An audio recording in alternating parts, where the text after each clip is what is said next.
ஒரு 3-4 மாதத்துக்கு முன்னாடி வரைக்கும் ஏர்டெல்லும் ஜியோவும் இந்த இவர் வரக்கூடாது, எலான் மஸ்க் இந்தியாவுக்குள்ளே வரக்கூடாது என்று போர்க்கொடி தூக்கினார்கள். இதுவும் பத்திரிகை செய்தி.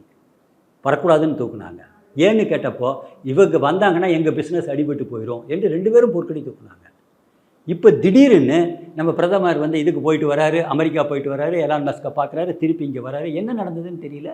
பின்னணியில் இன்றைக்கு திடீரென்று பார்த்தால் யார் எதிர்த்தார்களோ இவங்க 2 பேருமே போய் கூட்டணி வைக்கிறாங்க. அவங்க கூட கூட்டணி வைக்கிறாங்க. எப்படி?